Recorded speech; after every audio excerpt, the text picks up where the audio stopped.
Good morning everyone. हम लोग 16 तारीख का देखेंगे आज। तो शुरू करते हैं। तो पहला हम लोग तारीख से ही शुरू करते हैं। क्या तारीख है?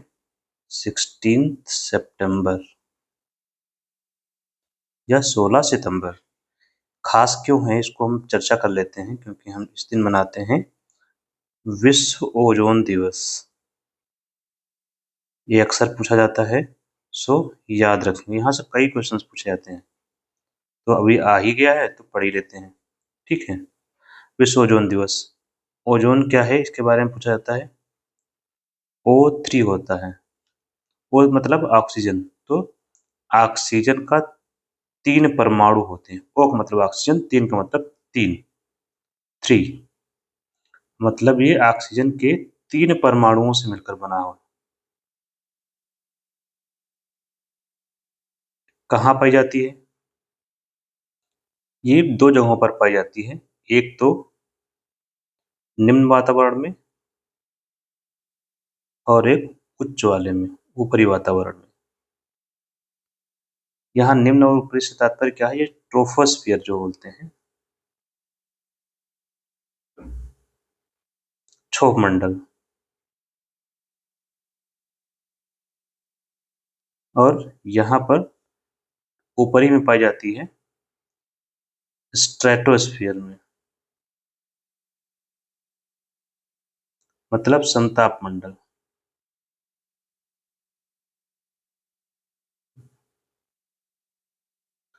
आपसे क्वेश्चन ये पूछा जाता है कि ये जो ओजोन लेयर है वो कहाँ पाई जाती है। जैसे ये अगर पृथ्वी मान लिया जाए और ये ऊपर मान लिया जाए कि आपकी वायु भरी हुई है ऊपर तक, तो इसको हम डिवाइड करते हैं। ये नीचे तक होगा ये क्षोभ मंडल। इसकी ऊंचाई अधिकतम 18 किलोमीटर तक होती है। कहीं कम होती है, कहीं ज़्यादा होती है, कहीं आपको 16 भी मिलेगा। तो आपको कंफ्यूजन नहीं होना है, एक वैल्यू याद रखिए, काम चला लेंगे उसी से। ठीक है। क्षोभ मंडल, इसके ऊपर होता है समताप मंडल, जिसको हम लोग बोलते हैं स्ट्रेटोस्फियर। Troposphere, stratosphere. ठीक है। तो आपसे क्वेश्चन पूछा जाता है किस मंडल में पाई जाती है ऑक्सीजन, ये ओजोन। तो ये है ये वाला लेयर। यहीं पर एक परत पाई जाती है इसकी। ये कौन सी परत हो गई? ये ओजोन।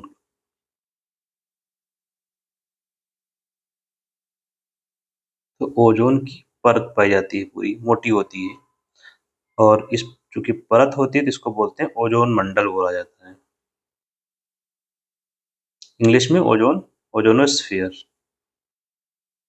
ठीक है। अब ओजोन की परत से आपसे क्वेश्चन पूछा जाता है इसकी मोटाई कैसे नापते हैं। ओजोन की परत की मोटाई ये नापते हैं डॉप्सन से। डॉप्सन यूनिट है, किससे नापते हैं, मतलब यूनिट क्या है इसकी। ठीक है। मोटाई की यूनिट, मात्रक। जैसे कि दूरी मापते हैं किलोमीटर में, वैसे ही इसकी मोटाई नापी जाती है डॉप्सन से। प्लस क्षोभ मंडल में भी पाई जाती है ऑक्सीजन, यहाँ पर भी पाई जाती है ओजोन, सॉरी, यहाँ पर भी ओजोन होती है। लेकिन ये जो ओजोन होती है क्षोभ मंडल वाली, ये हमारे लिए क्या होती है? हानिकारक होती है। दोनों के बीच का अंतर क्या है? ये हानिकारक होती है। क्यों? क्योंकि ये प्रदूषक होती है, मतलब प्रदूषण फैलाती है। कौन सा प्रदूषक है, आपसे क्वेश्चन ये भी पूछा जाता है। तो आप बताएंगे प्राइमरी नहीं है बल्कि सेकेंडरी पोल्यूटेंट है। सेकेंडरी या द्वितीयक। द्वितीयक का मतलब ये होता है कि सीधे सीधे ओजोन नहीं निकलती है वातावरण ओ किसी पदार्थ से, बल्कि किसी अन्य पदार्थ से रिएक्शन करके ओजोन का निर्माण होता है। ठीक है। तो ये हो गई हमारे लिए हानिकारक। और ये जो ओजोन होती है, जो ओजोन मंडल में पाई जाती है, ये होती है हमारे लिए लाभदायक। तो लाभदायक होती है, तो लाभ क्या है इससे, ये भी तो पता होना चाहिए। लाभ ये है कि यह परत सूर्य से आने वाली जो किरणें होती हैं, जिनको बोलते हैं अल्ट्रावायलेट रेज, इनको रोक लेती है। तभी लाभ तो नहीं हुआ इसको, इनको रोक लेती है। लाभ तब पता चलेगा कि इससे हानि क्या है अल्ट्रावायलेट रेज से, नुकसान क्या होता है इससे। इससे हो जाता है हमारी आंखों को समस्या होती है, कैंसर की समस्या हो सकती है, कैंसर की समस्या, विशेष रूप से स्किन कैंसर, और आंखों में समस्या, आंखों में जलन इत्यादि। तो ये समस्या हमको ना हो, इसके अलावा भी बहुत बड़ी समस्याएं हो सकती हैं, बट ये इतनी बड़ी हैं कि इनके लिए अगर नहीं रोका गया तो हमारा यहाँ जीवन क्या हो जाएगा, मनुष्य का जीवन मुश्किल हो जाएगा।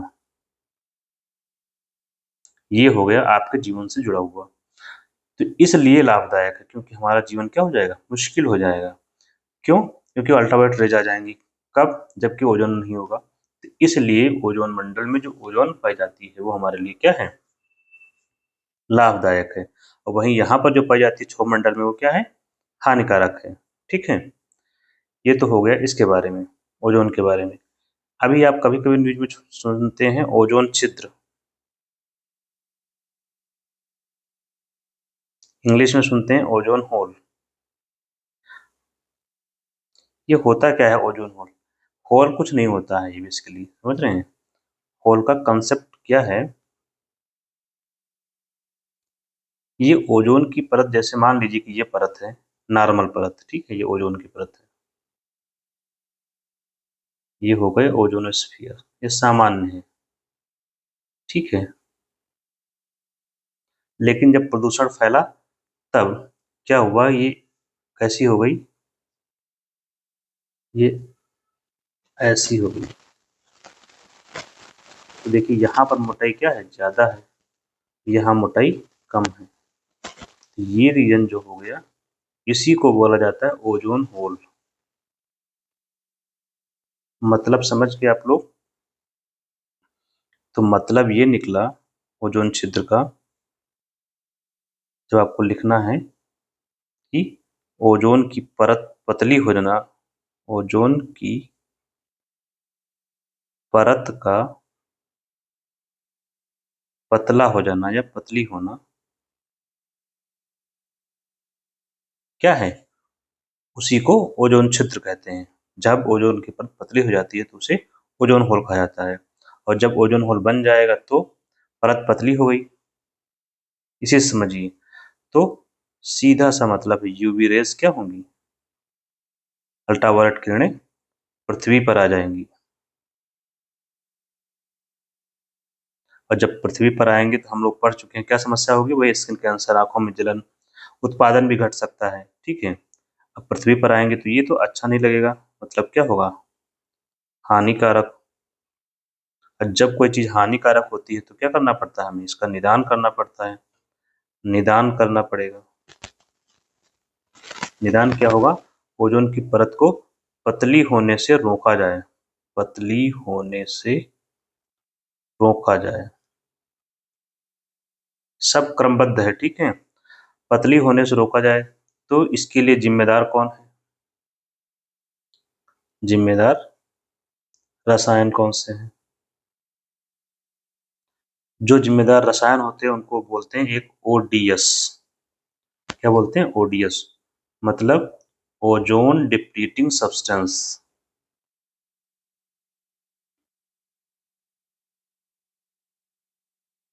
मतलब ओजोन को क्षरण करने वाले पदार्थ, तो इनका उत्पादन कम किया जाए या इनको बंद किया जाए। अब इसी को बंद करने के लिए एक संधि हुई थी, जिसको बोलते हैं कौन सी, मॉन्ट्रियल प्रोटोकॉल।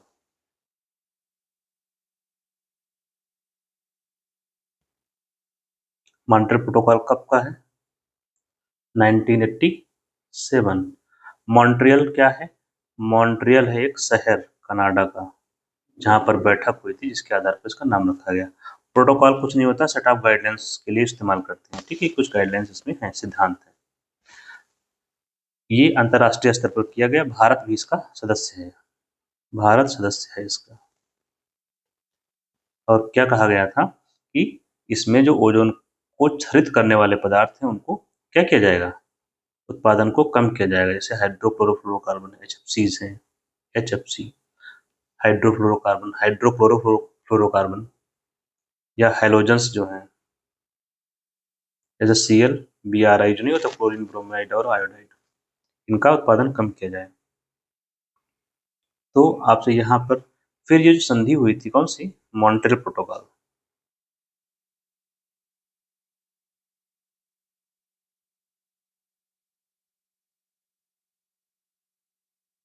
इसमें कुछ कमी दिखाई पड़ी। क्या दिखाई पड़ी? कुछ कमियां रह गई, मतलब कुछ कमी थी इसमें, तो सुधार की बात की गई कि इसमें कुछ सुधार किया जाए। जब सुधार किया जाता है उसको क्या बोलते हैं? संशोधन। तो इसमें कुछ संशोधन की बात की गई। ऐसा संशोधन लाया गया 2016 में। अंतर्राष्ट्रीय स्तर की बात हो रही है सारी, ठीक है, 2016 में। उसको नाम बोलते हैं किगाली संशोधन, इंग्लिश में किगाली अमेंडमेंट। संशोधन किसमें है? ये करेगा मॉन्ट्रियल प्रोटोकॉल में। किगाली रवांडा की राजधानी है, तो वहीं पर बैठक हुई होगी, उसी के नाम पर इसका नाम रखा गया। और इसमें कुछ सब्सटेंस को इसमें जोड़ा गया किगाली अमेंडमेंट में, ताकि चीजें और सुधर सकें। जोड़ा किसको गया था इसमें? HFC को। ये सीधे तो नहीं जुड़ी हुई ओजोन से, लेकिन ये ग्रीन हाउस गैस से जुड़ी हुई हैं, जो आगे को प्रभावित करती है। तो हमारे लिए इतना महत्वपूर्ण है, यहाँ तक ये ठीक है। एक पॉइंट आपके लिए जो बच जा रहा है यहाँ पर, एक है वियना प्रोटोकॉल, कभी कभी आपसे पूछा जाता है, वियना संधि, सॉरी, वियना कन्वेंशन। जो वियना कन्वेंशन है वो 1985 की है, मैचिंग में आता है। जुड़ी किससे हुई है? ओजोन क्षरण से ही, ओजोन परत के संरक्षण से। तो आपका ओजोन से जुड़ा हुआ तो कोई क्वेश्चन नहीं छूटेगा इसके बाद। लागू हुई थी अगले साल 1988 से इफेक्ट में आई है।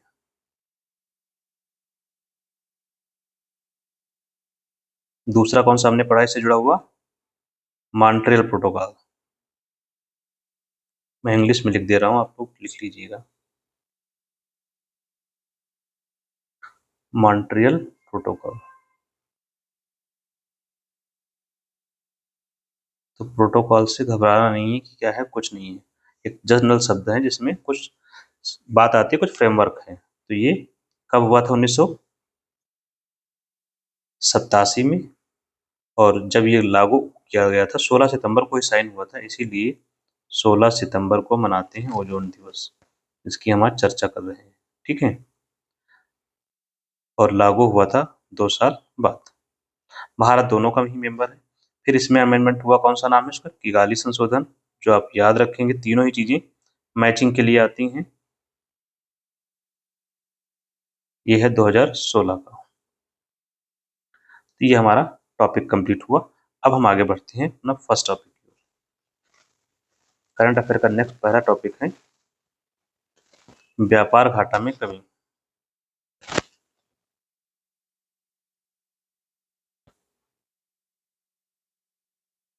कितनी? क्यों? निर्यात की वजह से,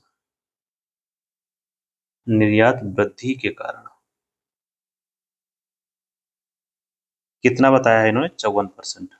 हमें वंस अगेन डेटा से मतलब नहीं है, हमें व्यापार घाटा समझना है, जो कि कई बार हम लोग समझ चुके हैं। वंस अगेन समझ लेते हैं।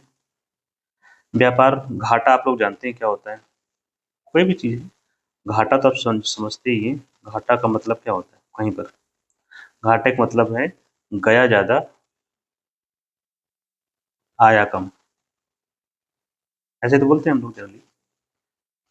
घर से पैसा ज्यादा चला गया तो हम घाटे में चल रहे हैं। जब व्यापार करते हैं तो कहते हैं घाटे में है, यही होता है घाटा। अब यहाँ व्यापार में क्या घाटा हो रहा है? व्यापार घाटे का जो कंसेप्ट है, ये जुड़ा हुआ है भारत से होने वाला व्यापार। किसके साथ? अन्य देशों के साथ। मतलब ये व्यापार का मतलब क्या होता है? हम अंतर्राष्ट्रीय स्तर पर बात कर रहे हैं जब, तो व्यापार का मतलब होता है आयात और निर्यात दोनों चीजें शामिल हैं। जैसे ये भारत है ना, तो यहाँ से सामान आया, जब आया तो क्या हुआ, आयात।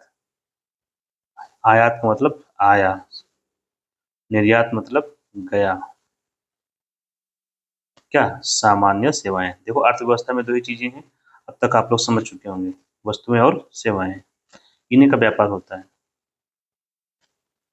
व्यापार में ये दोनों चीजें शामिल है। अब समझिए व्यापार घाटा, आराम से समझेंगे इसको, कोई दिक्कत ही नहीं है।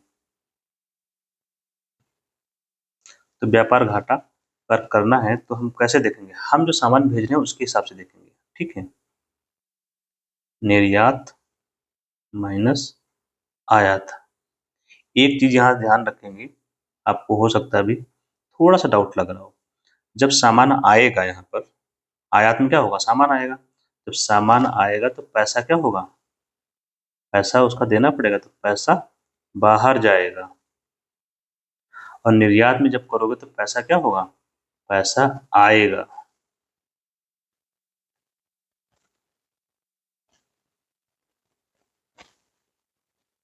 ठीक है, क्योंकि सामान आया, आयात में तो क्या, सामान आया, तो उस सामान जब आप मंगाओगे तो आपको भुगतान भी करना पड़ेगा, तो आपका भुगतान बाहर जाएगा देश से, है ना, जिस देश से मंगाया है। इसीलिए पहले निर्यात लिखा जा रहा है। निर्यात से क्या होता है, हमको पैसा प्राप्त होता है। अब इसको हम समझते हैं, ये होता है सूत्र।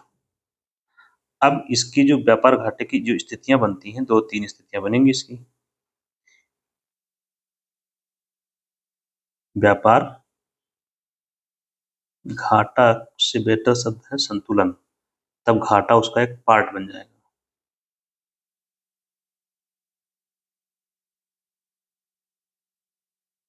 ठीक है, बैलेंस ऑफ ट्रेड।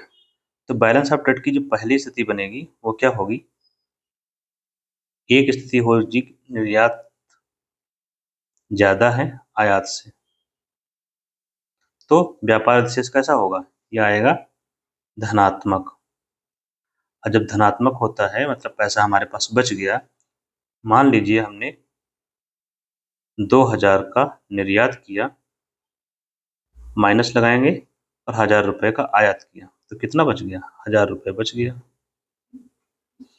तो ये धन में हो गया, प्लस में आया, तो ये धनात्मक हुआ। तो व्यापार संतुलन बोलते हैं इसको, सकारात्मक है, एक ही बात है, सकारात्मक है या धनात्मक है। इसका एक और शब्द यूज करते हैं कि व्यापार अधिशेष है। क्या है, व्यापार अधिशेष है। अधिशेष का मतलब पैसा बच गया हमारे पास। देखिए 1000 रुपए का लाभ में है, इसका मतलब सिर्फ ये है। ठीक है, 1000 रुपए का लाभ है। दूसरी कंडीशन क्या हो सकती है, निर्यात कम हो आयात से, तो ये निगेटिव में आएगा। जैसे 5000 का निर्यात किया आपने और 8000 का आयात हो गया, कितना बचा, माइनस का 3000। ये क्या हो गया, निगेटिव। तो निगेटिव का मतलब व्यापार आप संतुलन आपका नकारात्मक है। क्वेश्चन आपका कोई छूटना नहीं चाहिए यहाँ से ना, एकदम स्पष्ट, नकारात्मक हो गया। और व्यापार की घाटे की स्थिति है, क्या है ये, कि इस स्थिति को बोलते हैं व्यापार घाटा। और तीसरी स्थिति होती है व्यापार संतुलन की, वो कब होगा, जब निर्यात और आयात दोनों बराबर हो। ये हो गया व्यापार संतुलन, मतलब 10 रुपए का मंगाया, 10 रुपए का खत्म हो गया, ये स्थिति बन गई व्यापार संतुलन। तो अभी जो न्यूज में क्या आया इसकी बात आई है ना, ये चर्चा में आया है। क्योंकि घाटा का, व्यापार घाटा कैसे कम हुआ, उसके रीजन दिया गया है, क्योंकि एक्सपोर्ट बढ़ गया है। ये बढ़ जाएगा तो ये खुद ही कम हो जाएगा, है ना। निर्यात अगर बढ़ गया, मान लीजिए 5000 था, अभी इसको मान लीजिए 6000 कर देते हैं, तो जो 3000 आ रहा था कितना होगा, घाटा कम हो गया, 2000 का हो जाएगा। यही हुआ है कंडीशन में जो अभी हम चर्चा में कर रहे हैं। तो व्यापार संतुलन, जब निर्यात और आयात बराबर होता है तो ऐसी अर्थव्यवस्था कैसी अर्थव्यवस्था कहलाती है? बंद अर्थव्यवस्था कहलाती है। अर्थव्यवस्था, क्लोज्ड इकोनॉमी आप लोग लिख लीजिए। ये आपको पता होना चाहिए। तीनों कंडीशंस एकदम स्पष्ट हैं, कहीं पर आपको डाउट नहीं होना चाहिए। थर्ड न्यूज क्या है? ननकाना साहिब के दर्शन के लिए।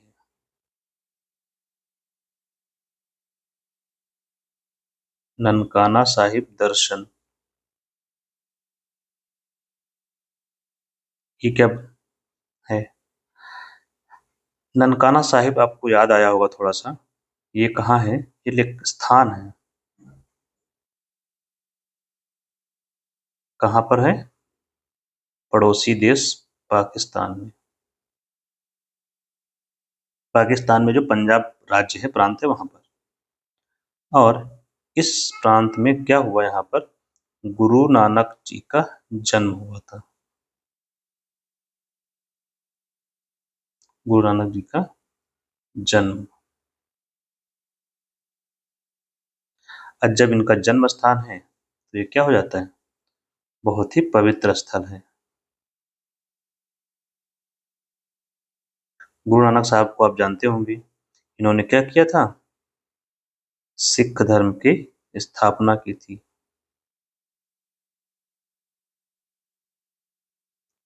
इसी में आते हैं गुरु गोविंद सिंह लास्ट में। तो ये बहुत पवित्र स्थल है, इसके के दर्शन के लिए लोग जाते हैं।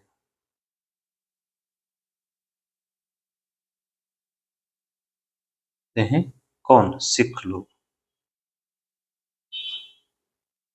कहाँ से जाएंगे? भारत में रहते हैं। कहाँ रहते हैं? इनकी संख्या इनकी है पंजाब में। तो अब ये चाह रहे हैं क्या? हर साल ये लोग जाते हैं। मान लीजिए ये इधर हो गया पाकिस्तान और इधर है भारत, ये है बॉर्डर और ये बन गया गलियारा जिससे ये जाते हैं। यहीं पर ननकाना साहिब मान लीजिए है लोकेशन। ठीक है, लोकेशन को दिया मैंने। और ये कॉरिडोर बनाया गया था एक भारत और पाकिस्तान के बीच में, जिसे बोलते हैं करतारपुर कॉरिडोर। कॉरिडोर का मतलब गलियारा ही होता है और गलियारा का मतलब रोड होता है। ठीक है, कंफ्यूजन नहीं करना है, कॉरिडोर गलियारा क्या लिख दिया गया, कुछ नहीं है। रोड है, कनेक्टिविटी बना दी गई थी कि भारत से कोई जाना चाहे अगर यहाँ पर ननकाना साहिब में तो जा सकता है। अब क्या है, इस कॉरिडोर पर रोक लगी हुई है। रोक क्या, इसको बंद कर दिया गया है कि अब कोई नहीं जाएगा इधर से। क्यों? आपको याद होगा अभी हम लोगों ने क्या चलाया था? ऑपरेशन सिंदूर। हम लोगों से मतलब हमारी सरकार ने। ठीक है, हमारी सरकार भी तो हमारी ही है। ऑपरेशन सिंदूर ने, है ना? और ये हमने चलाया था जो आतंकी घटना हुई थी, उसी परिप्रेक्ष्य में हमने बंद कर दिया है। अब ये न्यूज में क्यों है कि केंद्र सरकार ने राज्य सरकार को कहा है कि किसी का रजिस्ट्रेशन मत करिए, क्योंकि हम दरवाजा, ये जो कॉरिडोर खोला नहीं जाएगा जाने के लिए। ये इसलिए न्यूज में आया हुआ। ठीक है, लेकिन चूंकि पंजाब सरकार है, पंजाब में किसकी सरकार है? आपको लोकल पॉलिटिक्स थोड़ा सा आपको समझ में आएगी तो आपको समझने में आसानी होगी। यहाँ पर आम आदमी पार्टी की सरकार है पंजाब में, और केंद्र में क्या है? बीजेपी की सरकार है ना? बीजेपी से बेटर शब्द है एनडीए की सरकार है, क्योंकि बीजेपी एक पार्टी, एनडीए गठबंधन है ना? तो दोनों के बीच स्वाभाविक रूप से क्या होगा? संघर्ष असल दिखेगा। तो इसलिए आम आदमी पार्टी इसका विरोध कर रही है कि ये खोला जाए। एक तो रीजन यही है, प्लस दूसरा रीजन क्या है? धार्मिक भावनाएं यहाँ होंगी। अगर केंद्र कह रहा है तो धार्मिक भावनाएं आहत होंगी लोगों की कि भाई जाने नहीं दे रहे हैं। क्यों आहत होंगी? उसका एक रीजन तो आप यही देख सकते हैं कि अभी आपको याद होगा एशिया कप चल रहा है। किसका एशिया कप? क्रिकेट का। कहाँ चल रहा है?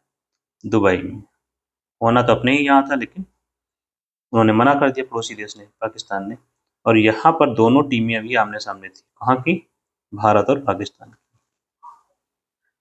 तो अभी इसका काफी विरोध किया जा रहा था कि दोनों के बीच जो क्रिकेट हो रहा है नहीं खेला जाना चाहिए था। तो वही है कि जब क्रिकेट हो सकता है तो यात्रा भी हो सकती है। यही ग्राउंड है ओवरऑल। ठीक है, नेक्स्ट चलते हैं।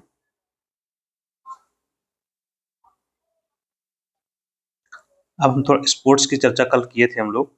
एक एशिया कप आया था, किसका? महिलाओं का। महिलाओं में भी खेल कौन सा है? हॉकी का। ये भारत ने उप विजेता रहा है इसमें। हराया किस, जीता कौन है इसमें? जीता है चीन। और हारे हैं, मतलब उप विजेता के रूप में हारना क्या होता है? सबसे अच्छा उप विजेता भारत की टीम रही। अब ये जीत गए हैं तो क्या हुआ? ये क्वालिफाई कर गए हैं अगले साल वर्ल्ड कप जो होने वाला है। वर्ल्ड कप इसका वही हॉकी का, उसके लिए क्वालिफाई हो गए। एक और चला हमें फिडे का। फिडे ग्रांड स्विस टाइटल हुआ है। ये हम आपको क्यों पढ़ा रहे हैं? क्योंकि सुनते रहेंगे तो धीरे धीरे याद हो जाएंगी, किसी से दूर नहीं जाना है। कभी कभी क्वेश्चंस आते हैं, आपको सिर्फ सुने रहेंगे तो आप कर ले जाएंगे। ये किसने जीता है? वैशाली रमेश बाबू ने। उनका नाम है आर वैशाली लिखते हैं, पूरा नाम है Vaishali Ramesh Babu. R for Ramesh Babu, south से हैं, शायद इनके फादर का नाम होगा। ठीक है, इन्होंने जीता। इसका मतलब आपसे दो क्वेश्चन पूछे जा सकते हैं, एक तो ये पूछ सकते हैं प्लस ये क्या खेलती है, तो आप बताएंगे शतरंज खेलती है। क्यों? ये जो फिडे है ये शतरंज का ही अंतरराष्ट्रीय संगठन है।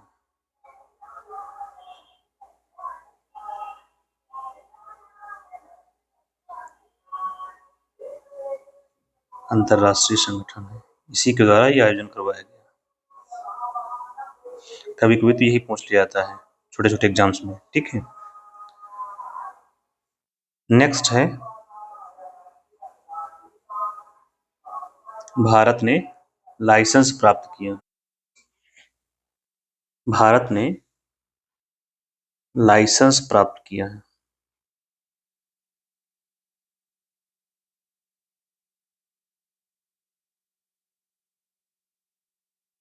किससे? इंटरनेशनल सीबेड अथॉरिटी से। किस बात का लाइसेंस मिला?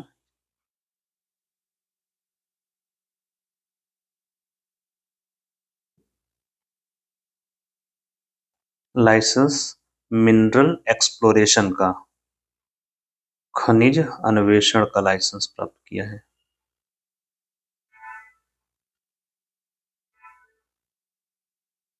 कहाँ? कहाँ मतलब ये अरब सागर में। अरब सागर में लोकेशन क्या है? Carlsberg bridge. Carlsberg bridge, bridge का मतलब भार होता है, अरब सागर की तली में होता है। अब खनिज अन्वेषण क्या होगा? जो समुद्र की तली होती है,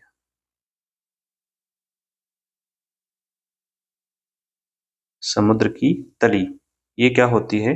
बहुत ही खनिज समृद्ध होती है।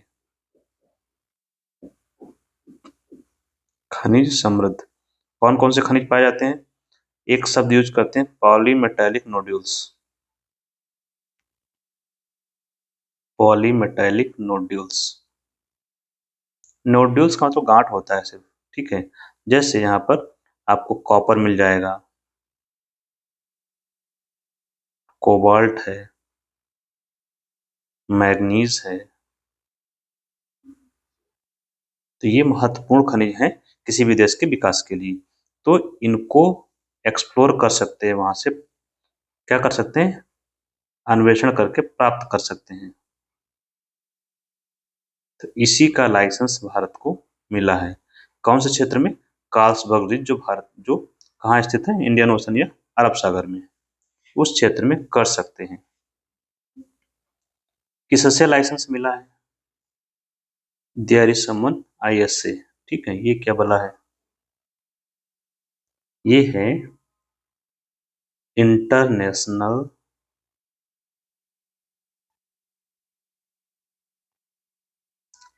एस फॉर होता है seabed, A for authority. Authority का मतलब प्राधिकरण होता है, कोई मतलब नहीं है। अंतरराष्ट्रीय कोई मतलब नहीं है, अंतरराष्ट्रीय तो है ही, तो देश के परे। सी बेड, सी बेड का मतलब हुआ समुद्र की तली। तो समुद्र की तली में एक्सप्लोरेशन करना है, खनिज के निष्कर्षण करने का जो अधिकार है वो देने की जो अथॉरिटी है सीबेट के पास है। मतलब ये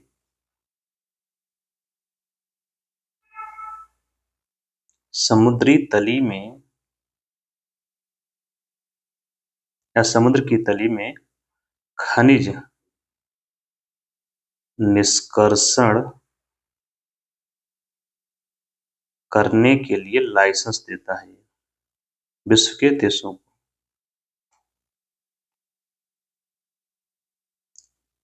अब ऐसा क्यों है, इसका रीजन क्या है? देखिए, जब हम समुद्र का क्लासिफिकेशन करते हैं, मान लीजिए कि ये भारत है, ठीक है, तो एक दूरी तक ये हो गई, फिर एक ये होता है, और फिर ये 3 क्षेत्र होते हैं। तो ये होता है, हमने रखा EEZ, एक्सक्लूसिव इकोनॉमिक जोन, जिसकी दूरी कहाँ कितनी होती है, यहाँ से यहाँ तक 200 नॉटिकल माइल, ठीक है। यहीं तक हम भारत का अधिकार होता है। इसके बाद का जो क्षेत्र होता है उसको बोलते हैं ओपन सी या हाई सी, और यहाँ पर किसी भी राज्य का अधिकार नहीं होता है। ये कौन सा जोन होगा? ये होगा आपका टेरिटोरियल जोन, और ये कॉन्टिगुअस या संलग्न क्षेत्र। ये होता है आपका 12 नॉटिकल माइल बेस जो होता है वहां से, बेस लाइन से, और ये होता है 24 नॉटिकल माइल। कहाँ से? बेस से, मतलब 12 ये, फिर 12 ये, फिर ये 200, यहाँ से यहाँ तक 200 पूरा। ये 12 की कैलकुलेशन हमेशा यहाँ से होगी, इस 24 की कैलकुलेशन भी यहीं से होगी, 200 की कैलकुलेशन भी यहीं से होगी। तो कभी कभी घुमा के पूछते हैं तो याद रखेंगे कैसे आपको जवाब देना है इसका, ठीक है। तो ये जो हाई सी वाला रीजन है, ये यहाँ पर, यहाँ तक तो भारत खुद ही कर सकता है निष्कर्षण, भारत का किसी देश का अधिकार है, होता है, लेकिन इसके बाहर आप नहीं कर सकते हैं। इसके बाहर अगर करने के लिए आपको लाइसेंस लेना पड़ेगा, और लाइसेंस लेना होगा तो किससे लेंगे? इंटरनेशनल सी बेड अथॉरिटी से। इसके बारे में 2 बातें हमें जान लेनी चाहिए। एक, इसका गठन कैसे हुआ? तो इसका गठन हुआ है अंक्लॉस से, United Nation convention on the law of sea 1982 की संधि है। यूएन समझ ही गए, सी फॉर कन्वेंशन होता ही है, उसमें कुछ कन्वेंशन का मतलब सिर्फ संधि होता है, तो कोई जोर नहीं देना है। हमें जरूरी है लास्ट वाला, क्या? लॉ ऑफ द सी। समुद्र के कानूनों को, समुद्र से जुड़ी हुई जो चीजें हैं उन पर कंट्रोल करने का जो काम है अंक्लॉस के द्वारा होता है। ठीक इसी के तहत इसका गठन किया गया है, ताकि यहाँ पर निष्कर्षण के लिए लाइसेंस वगैरह रेगुलेट करने का काम ये करे, ठीक है। अब इसी अंक्लॉस के तहत ही ये किया गया है, जो क्लासिफिकेशन मैंने बताया आपको, ये भी इसी के तहत है, ठीक है। जो इंटरनेशनल सीबेड अथॉरिटी है, इसका जो मुख्यालय है, हेडक्वार्टर, वो कहाँ है? जमैका की राजधानी किंगस्टन में।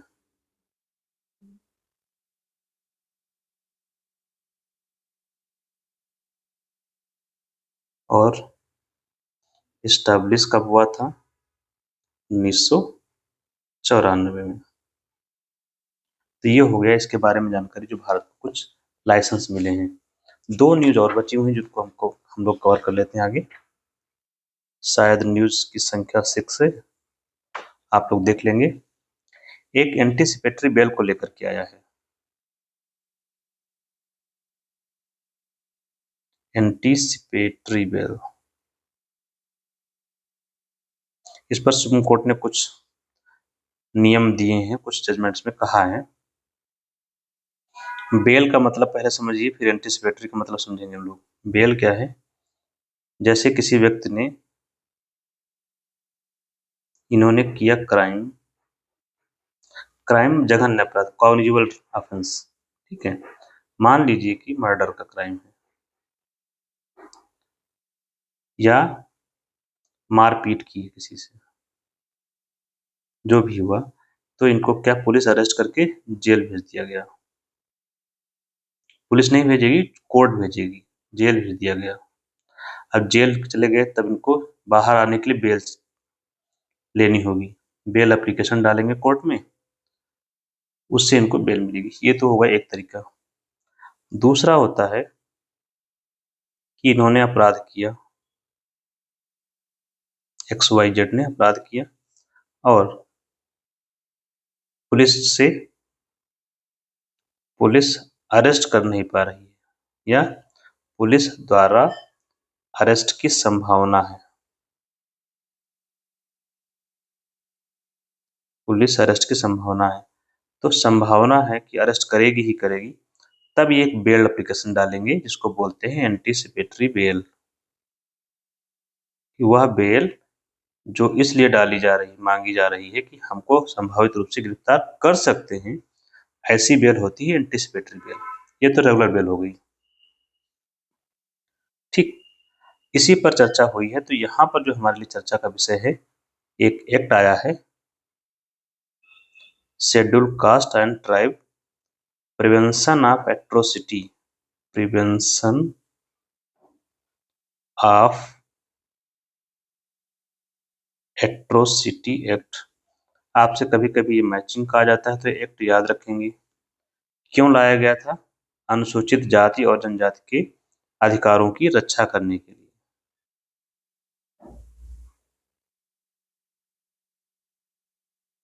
अधिकारों की रक्षा, सम्मान की रक्षा। कारण क्या होता है, कई बार जाति सूचक शब्दों का प्रयोग करके लोग करते हैं, या जाति के आधार पर उनके साथ मारपीट की जाती है।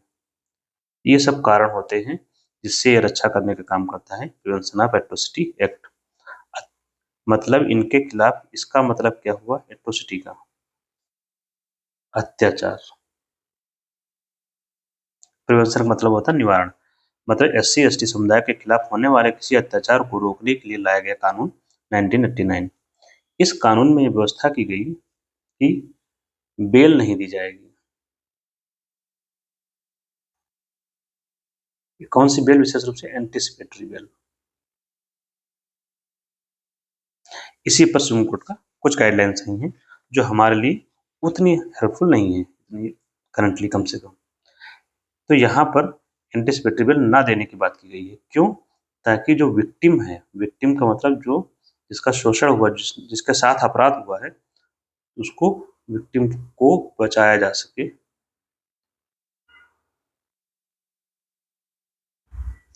तो ये है केंद्र में, यहाँ पर SC/ST एक्ट आपको यहाँ विशेष रूप से याद रखना है। लास्ट टॉपिक ये है इनवैल्यूएशन, इनवोल्यूशन। इसका हिंदी शब्द आप लोग देख लीजिए क्या है। इनवोल्यूशन जो न्यूज में है, होता क्या है वो मैं बताता हूँ। जैसे ये चीन के संबंध में आया हुआ है, पहली बात तो।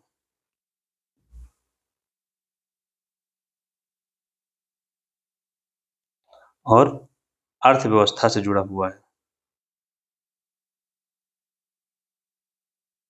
होता क्या है, जैसे कोई कंपनी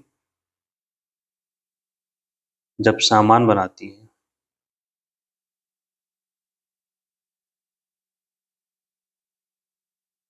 और जब कोई कंपनी सामान बनाती है, तो वो क्या करती है कि सस्ता सामान बनाए और लाभ भी अधिक हो। उसका उद्देश्य होता है सामान सस्ता भी हो, लाभ भी ज्यादा हो। इससे फायदा क्या होता है कि आप बाजार पर कब्जा कर लेते हैं। बाजार पर कब्जा से मतलब होता है कि लायन शेयर, बड़ा शेयर कर लिया इन्होंने। मतलब मान लीजिए कि कोई कोलगेट कंपनी बना रही है, कोई टूथब्रश ना कोलगेट ही ले लेते हैं, ठीक है। तो इस कंपनी ने क्या किया, सस्ता कर दिया। तो मान लीजिए कि किसी देश में 1000 लोग हैं, तो 1000 लोगों में से 800 लोग यही खरीद रहे हैं, तो ये क्या हो गया, डोमिनेंस बोलते हैं इसको, प्रभावी हो गई। ये करने के लिए आपको सामान सस्ता और लाभ, आपका सामान जो है सस्ता हो, कम से कम हो, लाभ तो भले कम हो लेकिन सस्ता सामान होगा तो लोग ज़्यादा खरीदेंगे, तब डोमिनेंस बन पाएगा। लाभ भी at the same time company चाहती है कि हमें ज़्यादा से ज़्यादा प्राप्त हो। लेकिन चीन में क्या हो रहा है, चीन में क्या हुआ, कंपनियां सस्ता सामान की कीमत कम करती चली गई और इतनी कम हो गई कि प्रोडक्शन कॉस्ट तक पहुंच गई, उत्पादन लागत तक पहुंच गई, इतनी सस्ती हो गई। जब उत्पादन लागत तक पहुंच जाएंगी, लाभ कम हो गया तो कंपनी बंद होने लगती है।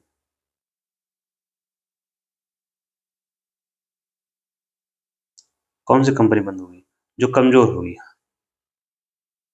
यही स्थिति कहलाती है, इनवोल्यूशन की स्थिति कहलाती है, कि जब कोई कंपनी एक बाजार में कई जब कंपनियां हैं, मान लीजिए कि एक कंपनी ये है, एक ये है, 3 कंपनियां हैं ए बी सी करके, तो तीनों कंपनी एक सामान बना रही हैं। मान लीजिए कोई टूथपेस्ट है जिसकी कीमत इन्होंने 10 रुपए रखा, इन्होंने 8 रखा, इन्होंने 5 रखा, तो इनका सामान ज़्यादा बिकेगा। अगर सामान की क्वालिटी सेम है तो ये कंपनियां क्या होंगी, लुप्त हो जाएंगी धीरे धीरे।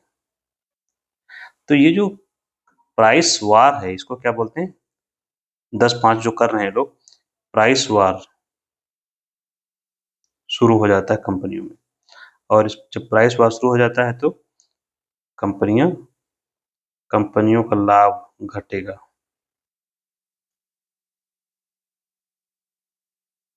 लाभ किसको मिलता है यहाँ पर, क्योंकि सामान सस्ता होगा तो उपभोक्ताओं को लाभ होता है। लेकिन ये परिस्थिति किसी भी देश के लिए अच्छी नहीं होती है, क्योंकि एक समय बाद सारी कंपनियां खत्म हो जाएंगी, सिर्फ एक कंपनी बचेगी। वो एक कंपनी जो बचेगी वो बाद में जो 5 में भी बेच रही थी, ये बचेगी लास्ट में, फिर ये सामान अपना बेचेगी 15 में, जो अभी तक कम से कम 8,000-10 में मिल रहा था, और लाभ कमाएगी। तो ये मोनोपोली की स्थिति हो जाती है। मोनोपोली का मतलब सिर्फ एक ही कंपनी है, मोनो का मतलब सिंगल, बस एक ही व्यक्ति का राज बाजार में। तो ये बहुत खराब स्थिति होती है, ये फ्यूचर है। तो यहाँ पर जो प्राइस वार चल रहा है, इसी को जो उत्पादन लागत तक पहुंच गई है बाजार की, जो बेचे जाने वाली वस्तु की कीमत, ये हो गया इनवोल्यूशन। ये चीन में हो रहा है। क्षेत्र कौन सा है, सेक्टर कौन सा है अर्थव्यवस्था का, तो ये ईवी सेक्टर में देखने को मिला है इनको, और सोलर सेक्टर में। एग्जाम्पल के रूप में सेक्टर याद रखेंगे, बाकी कंसेप्ट याद रखेंगे, आपका हो जाएगा। इसी के साथ खत्म करते हैं हम लोग। Thank you.